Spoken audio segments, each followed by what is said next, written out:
Alrighty guys, it is Qaaman here today, and I know I'm a little bit late to the party, but I figured it was time for me to give you both my episode 59 and episode 60 review of Dragon Ball Super. This will be episode 59, and my episode 60 review will be uploaded an hour and a half after this one's uploaded. So without wasting any more time, let's get straight into this video. So starting off with the episode itself, it starts off with the previous episode as we see a suspicion about Zamasu's intentions to kill Gowasu. Obviously, because from episode 58, Whis was pretty much talking about a premonition in which the only way that Zamasu would have gotten the time rings would have been that he killed Gowasu in an alternate timeline. So as we see them going over, we see that obviously Beerus, Whis, Goku, not so much Goku to some degree, and the Supreme Kai all have their suspicions about Zamasu's intentions. And the interesting thing about this is that Beerus shows that he has somewhat of an internal sense to actually sense malice and evil in characters, which is very interesting because I felt that if Beerus has that ability, is that something just strictly associated with gods of destruction? Or should Gowasu, obviously being a lot older and wiser himself too, should be able to also sense some type of intention from Zamasu himself? Or maybe he's just oblivious towards it. But either way, in contrast to seeing them visit Zamasu and Gowasu, we see a version of Zamasu and Goku Black far away in the distance in the future that pretty much ultimately confirms the existence of two Zamasus, unlike everybody else suspecting before. And the episode also further confirmed the existence of two Zamasus by the fact that Zamasu was shocked, the present time Zamasu I should say, he was shocked to know that Goku and the rest of the gang knew of his intentions once later on in the episode they reversed time to fix things. But going back towards the present, I saw something that was very cool, and I like these moments of Dragon Ball Super. We got a chance to see Kid Trunks confronting Future Trunks, that he was pretty much kind of testing his manhood in a sense of, you know, saying you were weak enough not to, you know, save Mai. And I felt that this was a very interesting scene because when we look at Dragon Ball Z, we never really got a chance to see, you know, the adult or older teen Trunks interacting with his younger self. Yes, he saved him in that little plane crash, but we never actually got a chance to see them interacting all fleshed out with emotions and ability to have cognitive dissonance and actually talk to each other in a more, you know, interactive manner. So when you look at it from that perspective, we got a chance to see that in a way Kid Trunks himself kind of looks up to this older Trunks, and he kind of feels as if he's weakened by watching himself look weakened against Mai. That was kind of like the whole purpose of that scene, and I thought it was brilliantly made because it's kind of like Trunks is looking at himself and saying, this is me. He's not looking at older Trunks as him as another person. He's looking at him as himself, and he's like, this weakling is not protecting Mai for herself. And that's one of the things that I felt made this episode really interesting, to see that Trunks was punching him in the face, and you saw the older Trunks was obviously fighting back because later on we saw Kid Trunks like huffing and puffing, so obviously they were sparring to some degree. And that was a great little brother, big brother type of moment that we saw between the two Trunkses. I love that, and it kind of like tested his manhood. So once that scene ends, we obviously move on later on to the episode where we see Zamasu's intentions are actually coming to the forefront. And this was a very well thought out scene because we see that Zamasu and Gowasu are once again sitting at a table, and Gowasu's drinking his tea. And for those of you who've been following, you know, Dragon Ball Super so far, you would have known from the previous episodes that they have been foreshadowing this whole drinking tea moment with the death of Gowasu for a long time, as you keep seeing like Zamasu was looking into the tea as if like it was a reflection of himself, and then now you're seeing like Gowasu's literally looking at the drink himself. So we see that Zamasu obviously tries to like kill him, and obviously Beerus, having the ability to reverse time, he stops it and prevents everything from happening. And this is where the peak and the climax of the episode all came into fruition. We see Beerus go towards the planet, And obviously they caught Zamasu literally purple-handed, as he had all of the energy aura in his hand, and we saves him with that mitten. I felt that was very Toriyama-esque in nature, because Toriyama often likes to, and even if you say it wasn't Toriyama who came up with this specific idea, it's Toriyama-esque in the sense that Toriyama often likes to take little funny things and mix them into serious moments. And if you've actually read the manga, you guys would know that, you know, the whole concept of Toribot, Toriyama often spits in the little essence of Toribot all throughout his stories. So we see that, you know, Zamasu is obviously stopped from killing Gowasu by Whis putting that little god mitten on him. Gowasu shocked, and Beerus becomes the badass, and he puts his hand in his face right after Zamasu tried to attack Goku and committed a fatality on him. He literally blasted him into Sprinkle, and the funny thing about this is that that attack actually looked very Stardust Breaker-esque, for those of you who are familiar with the whole, you know, the Fusion Reborn movie, in which that's how Gogeta defeated Janemba.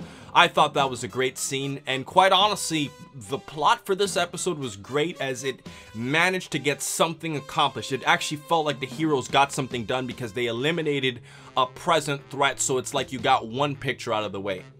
So when we move on to the action and animation sequences, there really isn't that much to talk about here, because the real action sequence in this episode was really between Kid Trunks and Future Trunks, as we saw him punch him in the face, and, you know, Future Trunks fell back a bit. And we also got a chance to see Beerus pixelate Zamasu, which was amazing, but it just was limited enough to really go more in depth about it. But I do think the animation for this episode looked really cool. I like how you saw like Zamasu's body as he was being imploded from the inside. Like you see like his body's literally like turning into like this very, very luminous aura, and he's like literally sprinkled. I thought that was a very well animated sequence. So that pretty much does it for the action and animation. And for some interesting details, as I was saying earlier how Beerus seems to have a sense for evil, this kind of contrasts with Goku, because if you look at earlier Dragon Ball, there's been kind of like an underlying rule that like the Z Fighters can have a sense for like evil, ominous energy. You know, and this was proven too when, you know, obviously the Nameks were like scanning Cell, and this was also in the manga and the Japanese version too. They have a sense for like something negative taking place. That's how the Nameks were aware of who Cell was, even though he was so far away, because they have like a sense for evil energy. So the weird thing is, to me, is that it just further makes no sense to me, and I want you guys to talk about this in the comment section. Like, why is it that you think nobody else can kind of sense that evil aura in Zamasu, especially Gowasu and the other characters, considering the fact that it kind of seems like all advanced fighters in the Dragon Ball world can kind of have a sense for evil, but evil can mask itself in different forms, and they probably were confused because he was a Supreme Kai. So I'm curious to hear your thoughts in the comment section about that, guys. But the other interesting thing that I noticed in this episode is that earlier on in the episode itself, when Whis was making a little quick trip to Gowasu's planet, or the Supreme Kai planet in Universe 10, he actually shows him these foods from Earth that were called the Great Fortune. And this actually makes me question, based off of how shocked Gowasu was to see the food, is there an Earth in the Universe 10 of Dragon Ball Super? Because clearly, if you look at it from that perspective, Trunks is in Universe 7, and Zamasu's from Universe 10, and he's obviously taking his anger out on Universe 7's Earth. So that makes you wonder, well, did Zamasu ever take out his anger against the Universe 10 Earth, if there is a Universe 10 Earth? And I'm actually very curious to see, maybe it's just the fact that 7 and 6 can only have an Earth, maybe the universes are completely different, but that makes you question whether or not he has knowledge of it. But you would think so, considering that Zamasu was talking about the Ningen or the human-esque elements in some way. So, as we move on from the concept of the Earth, the other thing that I was wondering was Beerus' attack. Now, I said before that it was very similar to the Stardust Breaker in a sense, but Beerus killed Zamasu pretty quickly, and that makes me wonder, did Beerus use some sort of anti, Supreme Kai attack, or was he just really strong? because the way that the nature of that attack, it didn't seem like he was just blasting Zamasu. It seemed like he crumpled his body from the inside out, and obviously if Beerus could do that when he fought against Goku and the others, he could have easily have defeated him, and obviously he was holding back. But that actually makes you really question the depths of Beerus's power, as if we probably haven't even seen anywhere near as much power of Beerus as he actually showed off. So that would have to be my other interesting thing that I noticed. And for my memorable moment of the episode, it would obviously have to be that the way Zamasu died, that was incredible. It was a well, shown sequence, and I never really saw something like that taking place in the actual animation series of Dragon Ball Super. So far we just see a character just like nuke another character, but not just in a blasting way. We just saw him like implode from like a unique way itself, kind of different from how Vegeta and how he defeated both Ginyu and Togoma. So overall, I would have to say that this is a good episode. I think that it set up a lot of relationships, as we saw between both Kid Trunks and Future Trunks.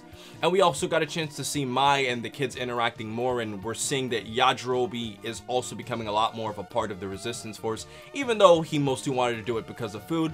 And I think this episode managed to accomplish something major, and it had a fun sense of humor when we also got a chance to see the Pilaf gang telling Mai how to get Trunks' heart. So with everything said, I'd have to give it 4 stars. It was a solid episode. It had a memorable moment, and the action sequences were very cool in their limited nature. So to go on to my predictions of episode 60, although I haven't seen the episode yet, even though it's been out, I'm gonna make a bold prediction in saying that I have a very strong prediction that the Z Fighters will once again get into trouble fighting against both Zamasu and Black. And the reason why I'm saying that is, if you think about it, even if you say the Z Fighters got a theoretical Zenkai boost from nearly being killed, how do you expect them to just jump back up and just fight these guys as we're seeing in the previews? Because Goku, Vegeta, and Trunks didn't really get any stronger unless you say they theoretically got a Zenkai boost. So how are they going to fight against these guys that were already so much stronger than they were? It makes no sense, and I anticipate that outside help is going to be the way that they will be able to defeat both Black and Zamasu itself. So with everything else said, guys, I hope you guys liked this episode review. And please stay tuned for an hour and a half later, where I will give you guys my other episode review for episode 60. So with everything else said, please remember to rate, comment, and subscribe. And remember, as I always say, to have a great day, guys.